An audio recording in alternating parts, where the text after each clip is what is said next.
everyone. Welcome to the Seeds of Success podcast, hosted by Dottie San Martin and myself, Orly Rivera. This show is your weekly dose of knowledge, insights, and actionable tips to transform centers into striking successes. Whether you're a seasoned industry professional or just stepping onto the lanes, we've got you covered. So, Dottie, I know you're probably just as hip as me. I think using the word hip probably makes me not hip. But I have to ask you, do you know what a hater is? You know what? I have to say yes. Unfortunately, I do, Orly. Because, right now it's Christmas time. People are supposed to be happy. People should be helping each other. But I've kind of seen some haters in my, I live in a small town, small town drama, and we have nice little stores, little downtown. But lately it's kind of, I saw some people taking some kind of shots at other stores like, oh, make sure to come in our store because we do this the best. And it was just not a friendly way to market themselves. And to me, that came off kind of, I don't know. I'm going to use another hip word, kind of shady. Like it was kind of like, why would I want to go to this place? How can I trust this place if they're kind of acting this way? I don't know. What are your thoughts on that? Do you ever see that where, Yeah, actually, yes, I do, Orly. To me, hate is a 4-letter word. I don't like it at all. But there is absolutely no place in a marketing plan to take that kind of an attitude. So what do I mean by that? So many times I have seen businesses take a negative approach to growing their business. And by that, I mean, they want to give all the reasons why you should not be dealing with their competitor, right? Yeah. Instead of showing the value in what your business brings to the table and the service that you deliver and the products that you deliver and standing on your very positive reputation, these businesses decide to start, I call it bashing their competitor and telling you all the reasons why you don't want to do business with them. That sends out a terrible, terrible message. And especially with those younger audiences, that is a huge turnoff. Yeah. And it's kind of one of those things, I've heard people say before, like, we must be doing something right. They keep talking about us. It's one of those things you're giving. If you're trying to you don't want people to shop there, stop talking about them because you're kind of giving them free advertisement. You're kind of, It's making you kind of like, why are they bashing somebody so much? Like, is there something wrong with their own product? Like, why do they feel the need? Are they scared nobody's coming to them? There's a lot of reasons that you shouldn't do that. And it's just an overall bad look. And it's not a good thing. You're right. It is not a good thing. And, if you concentrate and, we were talking about this one other day, don't let them occupy that headspace. Yeah. Use that energy that you have or that you might be compelled to share why someone would not want to, do business with your competitor or that their lanes suck or their machines are always breaking down. Take that energy and convert it into what you do right. Why they want to come to your place, not why they don't want to do business with a competitor, and turn that into that positive marketing message. Yeah, no, I totally agree. And you just, like you said, that space, and you're letting them live rent free in your head. Yep. We're using like a lot of cool sayings today and words. We're probably going to have a young audience this week, right? All the TikTokers and all these influencers are going to come listening to our show. But yeah, no, I agree. It's just, just to me, like that, the thing I see the most out of it is just it's a bad look. And, if I see somebody bashing somebody, I'm going to be like, I'm not going there. Like they always seem to be complaining about something. They always seem to be, talking bad about their competitor. And again, I think it makes they're obviously you're worried about something if you need to be bashing somebody that much. And it's just not overall good look. And, that kind of goes into, we've talked about before, that's just not talking about your competitors. That could be something within your own business. Never bash another employee, never bash the way something your manager does. I've seen that, I've worked at places before and you hear somebody say like, yeah, we should do it this way, but the owner doesn't want to do it that way. Like it's something you shouldn't bash because that's a bad look too. Yes, you are so right. It goes right along with what we were talking about earlier. And, there's no need in doing that. if my mama always told me, if you don't have something good to say, don't say anything at all, right? Exactly. So the same goes in business. If you don't have something good to say, keep it to yourself. But there is a lot to be said about the culture that you have at your business, in your facility, in your bowling center or entertainment center. The expectation should be that it is a positive culture, that you support one another, that you are there to help one another. And, like you said, the worst thing under the sun is when you go into a business and you're like, I want to book an event, and I spoke to so-and-so on the phone. And the employee says, oh, yeah, but they gave you the wrong information. And, you have to make sure that you are tailoring everything that you say in a positive way, right? It's no different than,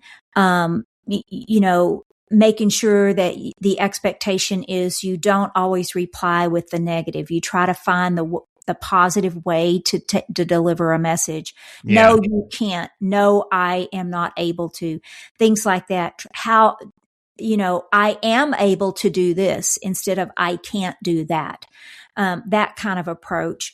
But definitely when you're talking about the culture in a business, it is a horrible sign when you have employees that are, I don't want to say bad mouthing, but not being supportive of someone else. Yeah. If you do know that there is another employee that's doing something that is not right or needs to be corrected, then that's an opportunity for you to either bring it to their attention or, bring it to a manager that, this person is giving out wrong information or whatever it is. But there's definitely no place in the business world for that hate or that negativity or trying to tear somebody else or another business down. There's just no room. Yeah, I've seen, two examples I've come across before, and not just one time before. It's happened many times. I'm in a store and I like to, I'm a talker. I like to tell somebody my thoughts on their store, or, hey, it'd be really cool if you guys carried this. You guys ever thought about getting that? And I've had employees tell me before, and they're like, well, yeah, I've had that idea too, but the owner, he's never going to do that. I've been telling him for a long time. And then it kind of makes you, it makes you maybe think, oh, is this owner not a good guy? Why is he not listening to this employee? But then it's also just a bad look overall. And I've also had it where you go in there, you go into business and you're like, oh yeah, I was told this price or that this was going to come in this week. Oh, who told you that? Kind of like what you mentioned earlier. And, let's say it's like, oh, Tommy. Oh, that sounds like Tommy. He's always, forgetting to let people know the sale doesn't start till here. And that's just kind of it's going to make me not want to go to Tommy anymore, So it doesn't really help. It's not going to make yourself look any better. It's just going to make your company look not as good. So never. Yeah, you're so right. And when bowling and entertainment centers have long hours, and so you don't have one person that works the entire shift, right? And when you are taking care of a customer, we're in the service business. So when you're taking care of a customer and then it's time for you to get off and you've got another shift coming in and you've got a customer that you're working with, make that handoff a pleasant experience for the customer, right? I'm going to share an example, and of all places to use as an example.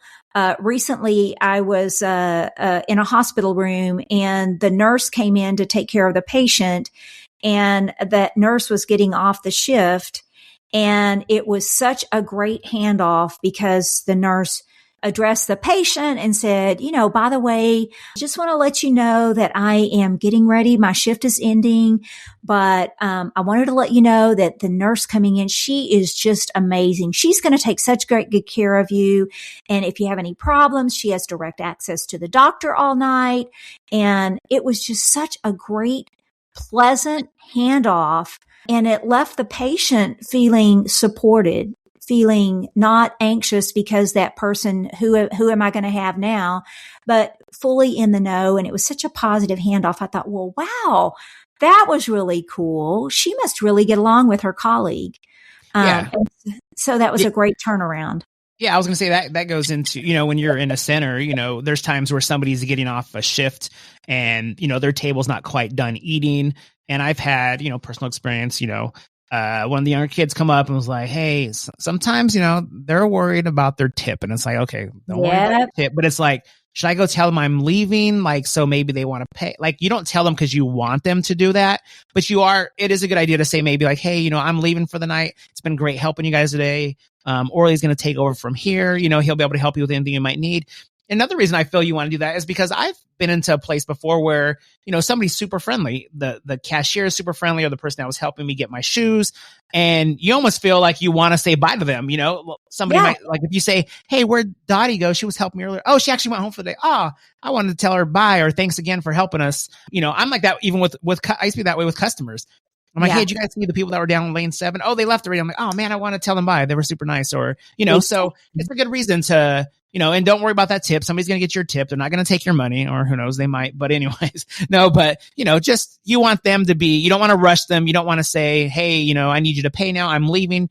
Feel free just to go over there and say, hey, I'm heading out for the night. Thank you guys. No rush on anything, or they'll take care of you. And sometimes they might say, oh, let me give you a tip right now before you leave. So that's not something you have to worry about. You're going to get your money, but it's always great just to hand it off. Like you said, let them know who's going to help them next. Let them know they're just as great as you, because you're a company. You're not competing with somebody within your building, let them know, hey, they're just as great as me. You can even make a joke. They might even be a little better than me, but hey, but I got to go. Here you go. They're going to take care of you from here. Yes, yes. So, Orly, I just want to recap because we've gone over so many great things today. But listeners, make sure that you are looking at what you do and you are expanding upon that. Let your service, let your product sell itself, and don't feel the need to talk about what your competitor doesn't do. So talk about what you do and what you do well, and market the positive of your business and not the negative of your competitor, because the message that you send out bashing the competition is going to cost you customers without a doubt. And then also make sure that you are setting the proper expectations of a positive culture at your center, and making sure that your employees are keeping those negative comments to themselves, right? Yeah. And you would be surprised of the results. It does make a difference, and it goes a long ways. So, well, listeners, thank you so much for joining us today. We look forward to you tuning in next week as we equip you with more practical tips, ideas, and trends that'll help your center grow and achieve new levels of success. Remember to share this podcast with your team. The more seeds you plant, the bigger the crop. Until next time, keep growing your business one happy customer at a time.